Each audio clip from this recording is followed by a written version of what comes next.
On today's episode of Locked on Raptors, it is the beginning of a three-part mega offseason mailbag with myself and Katie Heindl. We have so many questions. Literally 40 questions came in. We are going to get to some of them on part one, the rest throughout the week. Let's buckle up. There's not even anything to tease to. There's just a lot of Raptors-related questions. Normal on-court basketball stuff, off-court weirdness. It's all coming up on today's first part of the mega mailbag with Katie Heindl. You are Locked On Raptors, your daily Toronto Raptors podcast, part of the Locked On Podcast Network. Your team every day.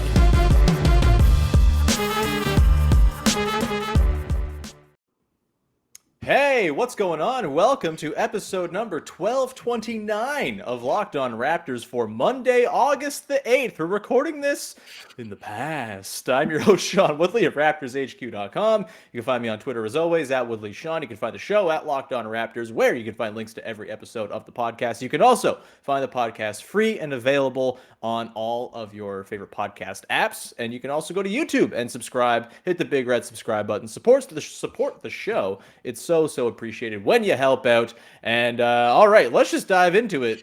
We got a lot to get to on your first listen of the day. It is the first of a three-part mega mailbag recorded in July to drop over the course of this week while I am lounging in the sunny climes of Vancouver Island on my honeymoon. Katie Heindl is here. We have so many questions. The people really came through on the call for lots of questions, more questions than we could ever possibly get to, I think, over the course of the next three episodes, but we'll try our darndest. Katie, how are you? Are you ready for all of the questions? I'm ready. I hope future me doesn't have COVID anymore. So that's cool that it just gives me a couple of days to get over it. I'll apologize to everyone. I'm going to try and keep my stamina up. I got this organic kind of Gatorade ready to go. Hell yeah. What is organic Gatorade? Please it's explain like a that bougie to me. drink I bought at the grocery store. That's good to have on deck, but after drinking so many Gatorades and then being like, wait, there's so much sugar in Gatorade. It's probably not the best for me after 5 days. It's like, this is watermelon flavor. It's got electrolytes, salt, less sugar. I don't know. It's just like juice, watered down juice. There you go. It's I'm maybe gonna try they'll and sponsor the podcast hang in there. one day. If I start sweating, don't worry about it, everybody. Oh, don't worry. I will start sweating on this podcast for sure because we're hunkering down for 3 straight records in the room where there's no AC in my house. The AC is flowing outside, but for the sanctity of recording, acoustics and everything, we're going to be we're going to be smoking myself out in here. As the sun creeps closer to my window, it will begin to start baking me like I'm in a greenhouse. But let's dive in. This is the most vigorous thing I've done in a week. So let's see how it goes. I appreciate you battling through the COVID. It's your COVID game, much like Michael Jordan. Katie here to answer some questions. All right, Katie, let's begin. This question here comes from Matt M at MM08. Should Khem Birch be allowed to experiment like Precious did last season? Take the ball up in transition, try to dribble drive past players. More seriously, should the Raptors give all end-of-roster players or rookies that freedom to explore their strengths and weaknesses more acutely? I think this is an interesting question, Katie, for a team that seems to already have a lot of mouths to feed on the offensive end. Lots of different guys who want the ball in their hands, who should have the ball in their hands, who can score, who can create. What is your thought on developing the back end of the rosters kind of in that same mold of being able to do all the things? Do you think that could potentially lead to like concerns of just not having enough ball to go around for all these guys? And do you think maybe siloing off development into more sort of role player specific stuff is maybe more the way to go? I'm curious what you think on this one.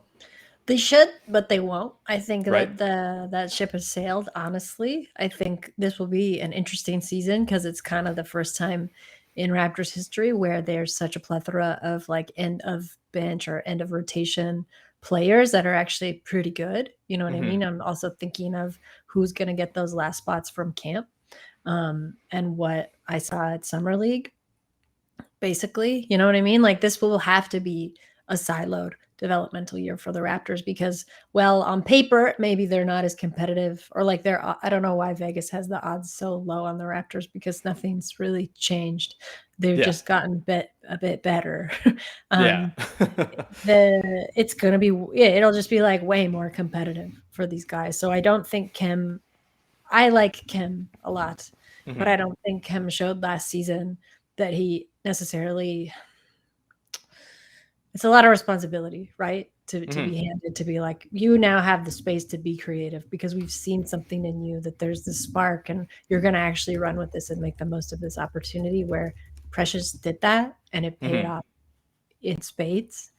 I don't know that Khem is there. I want that for him, but I don't think this is like the tinkering. Last year was the tinkering year. And even that was cut short because it was like, oh, we've tinkered enough and these guys are really developing and now we got to give them room to grow because you still got to give Precious, Scottie, like their space and you got to get them the ball. So I think the roles are going to have to get carved out actually pretty quick. And I think those roles might be fairly strict for the first time for like those end of bench guys. It's not going to be like Nick Nurse tossing guys in to just like sponge at minutes and like mess around. I think playtime's over. Playtime is over. What a way to put it. I do think, Katie, there is something to the idea. It makes it sound like you're sort of suppressing a guy's ability for growth or whatever by saying, hey, you should try like working on these couple things that are really going to make you play up as a role player on this team. But I actually don't think that's true because I think we've seen in the NBA, like role definition is important. And even if it's not with the Raptors where a guy sort of molding into a specific role comes to bear fruit, like that could be something that prolongs guys' careers, that they maybe aren't these everymen who need the ball in their hands, who can do all this stuff, who can make a play with it in their hands. Like there are plenty of roles around the NBA that are low usage, that require a couple of very specific specialty skills. And I kind of think, a guy like, for example, Justin Champagnie is an interesting case for this, right? Like, I'm sure they could give Justin Champagnie more reps with the ball in his hands. That's what he was in college. He had the ball a ton, but like, he's shown great offensive rebounding chops. He's shown good defensive chops, and he's flashed a little bit of three-point shooting. Why not just try to figure out if you can make a low usage, stand in the corner, like grab offensive rebounds and hit threes kind of guy? Like those guys have value. And as much as it's nice for everybody to be good at everything, there's just not enough room on a basketball floor where there's different roles that are needed that I think you got to fill. And so I like the idea of siloing off development a little bit as opposed to just sort of saying, hey, do a little bit of everything. When a guy is 21, maybe that makes some sense. But with a guy like Khem Birch, to sort of go back to the question, he's 29 years old. He's going to be 30 by the time the season starts. Kind of know what Khem Birch is and what he does well and what he doesn't do well. I don't envision Khem Birch grabbing balls off the glass and going coast to coast and doing, spot up, pull up threes at the top of the arc like Precious did last year, right? Like that's just not a thing I think we'll see. And I think that's fine. And I think, Khem Birch has been a guy who's gotten some, I think he's just been a little bit forgotten, I would say, in terms of the conversation of the team. I don't think he figures into like the day one 9-man rotation, assuming full health. But as 10th men go, you could do a lot worse than Khem Birch as your 10th man. And I think that's probably kind of the ideal place to be, to have him on a reasonable deal, hanging out there to sort of fill in the gaps when you need some center play, if there's an injury, et cetera, et cetera. I'm hoping for a nice little bounce back of health for Khem Birch as well. Katie, we're going to continue on here with the Mailbag Spectacular. We have gotten through one question of the 40 that came in through one segment. We're not on a very torrid pace, but we'll try to pick it up in just a sec. Coming up, we'll do that here on the podcast. But first, let me tell you about our friends over at betonline.net, the fastest and easiest way to check in on all of your sports betting needs. Find your favorite sports and events, injury reports, podcasts, everything you might need to be the informed wagerer, whether you're betting on baseball, football, basketball, hockey, combat sports, esports, golf, all the different sports they mentioned in the Lonely Island song and more. You can go to BetOnline and find the lines, the information you need to be the informed wagerer, so you're not just like me, indiscriminately dropping money on stuff just because it feels good in your stomach. Go and be a smarter wagerer. Go to BetOnline and get all that info. They have you covered with everything that you might need. For example, maybe you want to throw some money on the Raptors hitting the over in this upcoming season. As Katie just mentioned, the Vegas lines on them are low. They just won 48 games. I don't know where they're losing games, games off of what their total was last year. So why not go bet them to hit the over? Bet them on hitting 50 wins. Tease it up to 60 if you feel like it. It's all there. Head to BetOnline today and check out their mobile device or their easy-to-use website. BetOnline is where the game starts. We continue on here with your first listen of the day, hopefully digging into more than one mailbag question in this here segment. This one comes from Logan Christie asking, if no trades happen this offseason or season, is Eastern Conference Finals/Finals out of the picture for this Raptors team? Katie, what say you? Is there a surprise run to the third or fourth round in the cards for the Raptors as is? I never want to count them out, I really don't. I don't know. ECF feels a bit far, though. It feels like a long way to go. I think, second round's not unreasonable, not like an unrealistic thing. But it will be like the landscape of the East is not necessarily more clarified than it was last season. It's extremely muddy. Yeah. There's two enormous potential trades that could shake it up. Yes. Even beyond that, if they stay, if Katie stays, if Kyrie stays, even if Donovan Mitchell goes to the Knicks somehow, we've seen how unsure superstars are in their first season with the team. Even multiple superstars in their first season with the team, right? Yeah. Celtics are, I think, going to be a pretty realistically good team. They got better, I think, every game of the finals. Bucks are there. The ECF is tough, but the Raptors are also very crafty. They're very much a momentum-based team. You've got several core guys that could go and take pretty great leaps, I think. Next season that you don't want to count out. I say ECF maybe guard your hopes a little bit. Yeah, I agree. I would say that the Eastern Conference Finals is certainly on the table because we've seen in recent years that the bracket has as much to do with who makes the Eastern or the conference finals in whatever conference as anything else, right? The Blazers made the conference finals the year the Raptors won the title. There's some trivia for you. That was not a conference finals level team probably, but they made it. Good for them. It's awesome, and there's nothing wrong with that. Same with the Hawks in the bubble season, right? Or the season after the bubble where they make it all the way to the conference finals. If the bracket breaks in a certain way where you avoid one of those three powerhouse teams in the Bucks, the Celtics, and the Sixers, then absolutely you can make it there. Even if you catch one of those teams and they're injured or something like that, there's obviously a pathway there as well. I wouldn't say that I would project the Raptors as one of the two best teams in the Eastern Conference next season. If we're just going to go straight up, it's chalk. There's no weird standing stuff. No team has to scrape into the playoffs because of injury or whatever, just taking their foot off the gas. Obviously, the Nets could potentially just run it back and be very good again, too, if they decided to do that. Maybe. I don't know. I have no idea how to predict what's going on there. Who even knows? But it doesn't seem likely. But no, the Heat are still kicking around, right?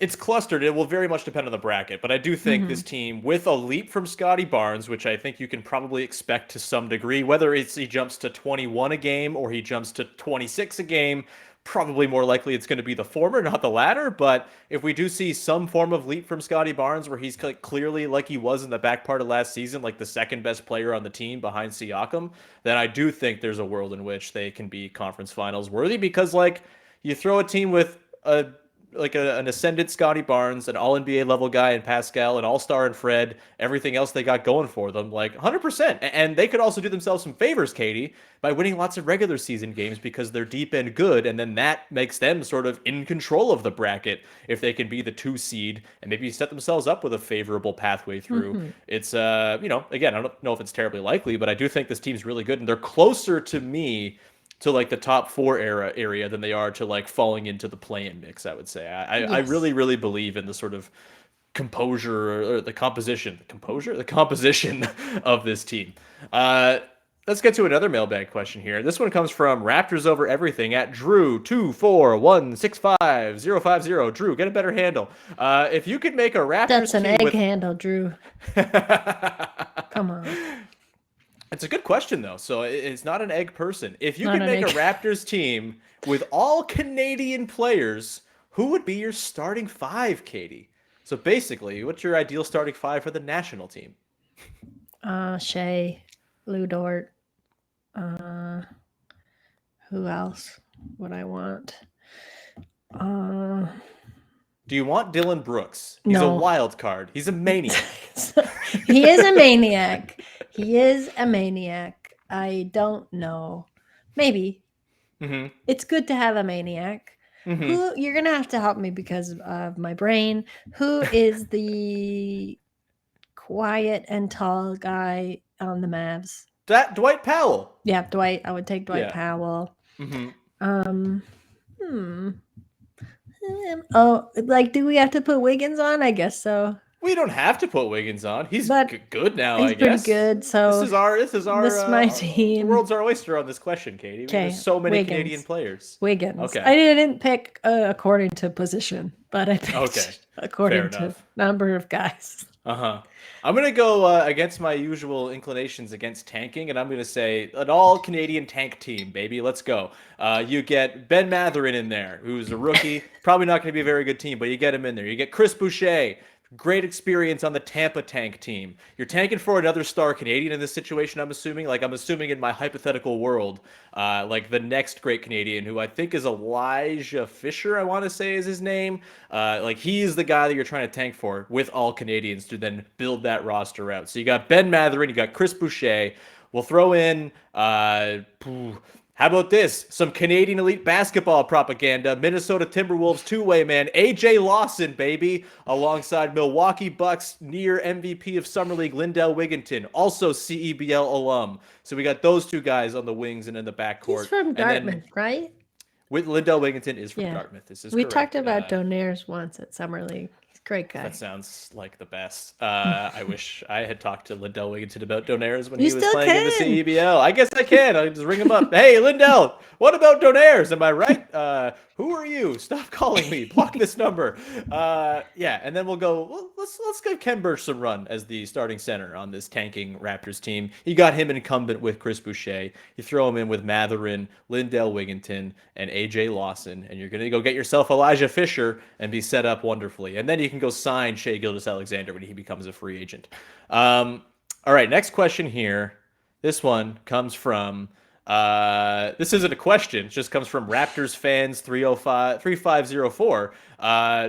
More egg handles. Pascal Siakam MVP candidate. No period. No punctuation whatsoever. That's just the statement. Thoughts, Katie? Sure. I like the belief. I like the belief behind it.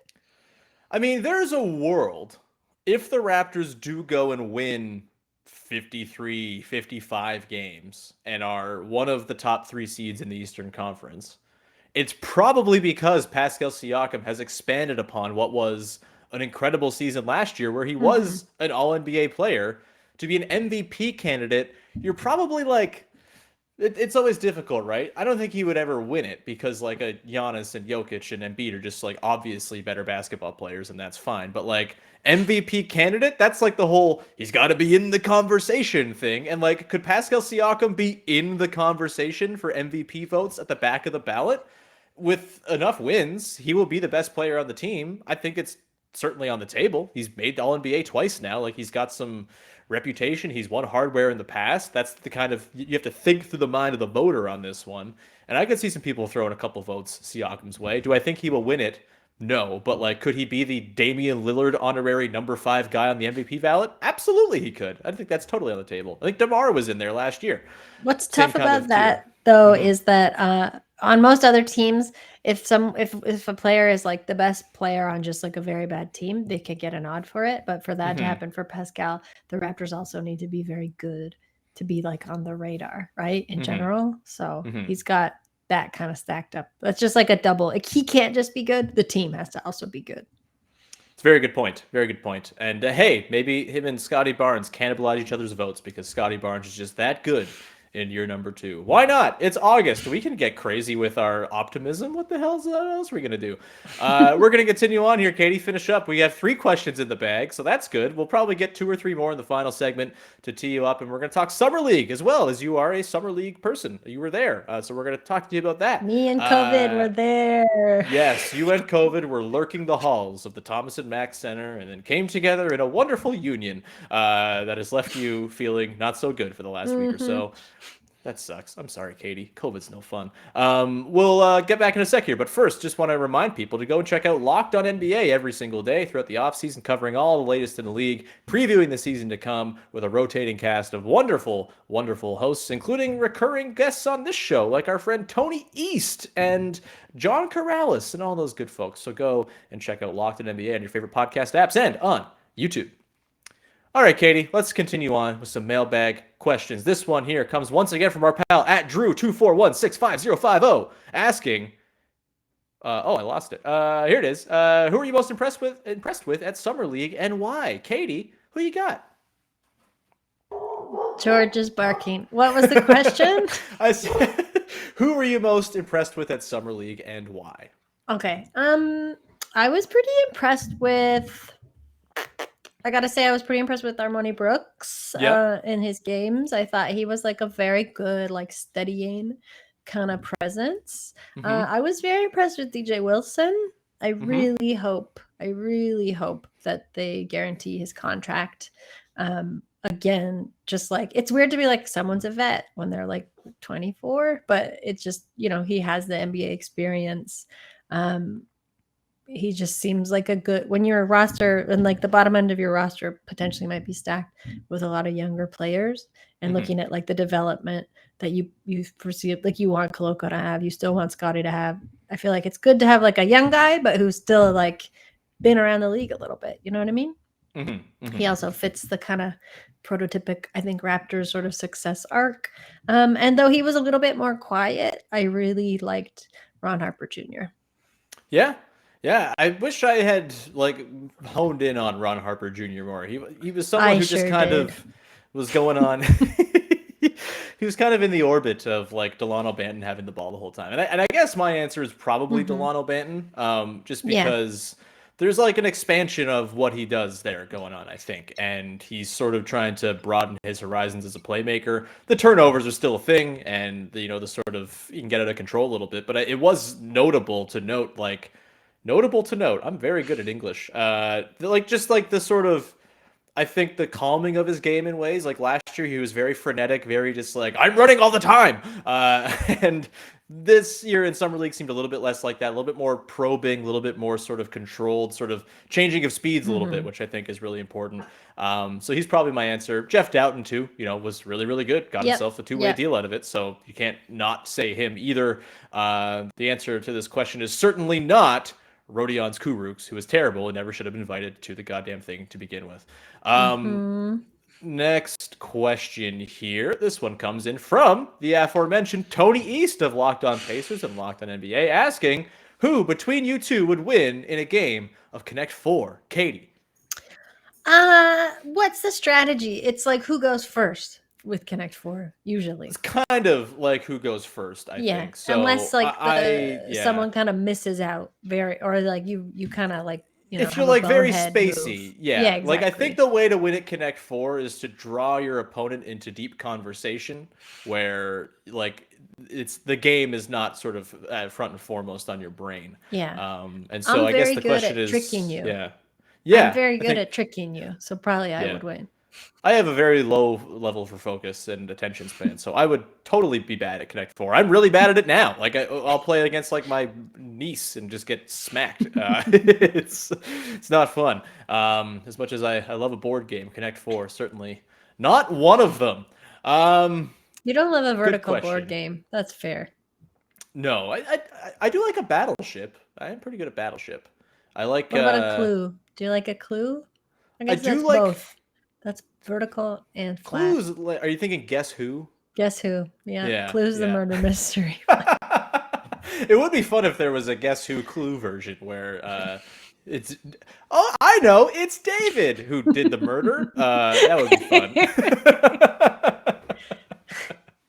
Actually, you might. You're coming to my wedding, which has already happened in the time this podcast is being seen. I think we have like Guess Who games that we built up with people from our wedding party and stuff. Atlanta's very creative. It's cute. Cool. Yeah. So we might get to play a vertical board game against one another, Katie, and know the answer to this question in one way, shape, or form by the time this even airs. We'll report back. And let's get to maybe one or two more questions here to round out this one. I had it and then I lost it. There's just so many questions to sort through here. This one comes from James Gleason asking, what is your favorite playoff trash food? Katie, I don't know about you, but I like to snack during the playoffs, whether I'm watching at home, whether I'm in person and watching the games from press row. I'm a heavy snacker. Are you also the same? And if so, what is your preferred playoff trash food? If I'm in the arena, I'm probably going peanut M&Ms. Okay. Yeah. Because you can't. I mean, if we're back in the media room, then I'm having hot dogs too. But that's like would be my trash dinner. How many hot dogs do you go for, Katie? What's your typical go-to? Oh, just one usually. Just one? Okay. No, I won't say this. No, it's fine. You know, sometimes it depends what the nice dinner is. You know, the accoutrements are kind of by the hot dog spinner. You can put those on your hot dog. Ooh. JQ's gonna ban me. Yeah.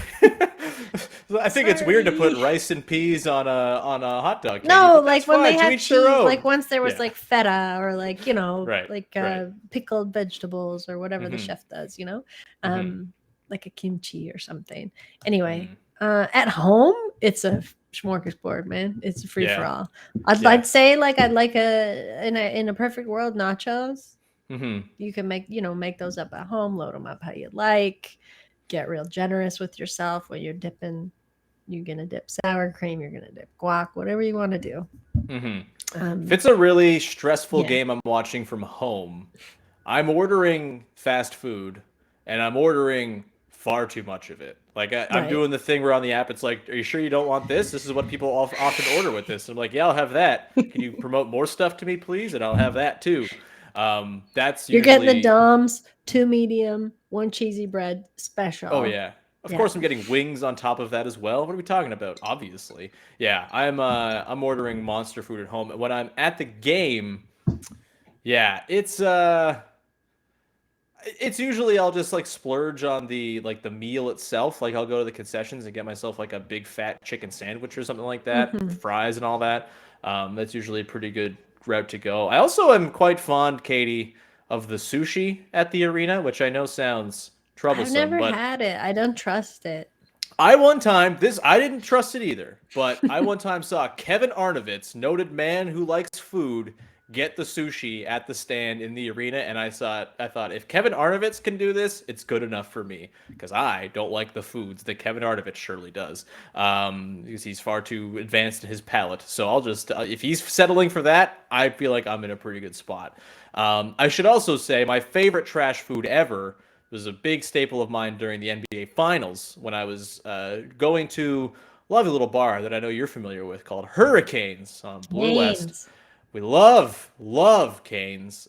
Pizza rolls. Like every quarter break, ordering a new round of pizza rolls for the table. That was what sustained me as I went and watched the final 4 games of the NBA Finals at Hurricanes. Just because I mean, then you're just eating wings at Canes for me, anyway. Also, that was my meal. Pizza rolls was dessert. Yes. But yeah, the grilled wings, Hurricanes. Boy, I gotta get back there sometime soon. Boy, oh boy, oh boy. All right, Katie, I think that will bring us to the end of Mailbag number 1. We got 2 more parts coming for you the rest of the week, so stay tuned for those. Probably no need to promote anything because this is all happening in the past. So go read Basketball Feelings. Go read Dime. Follow Katie on Twitter at Woodebs. Follow me at Woodley Sean. Subscribe, rate, review the podcast on all your favorite podcast apps. Tell a friend, etc., etc. And we'll talk to you again on Wednesday with part 2 of our off-season mega mailbag on Locked On Raptors. Bye-bye.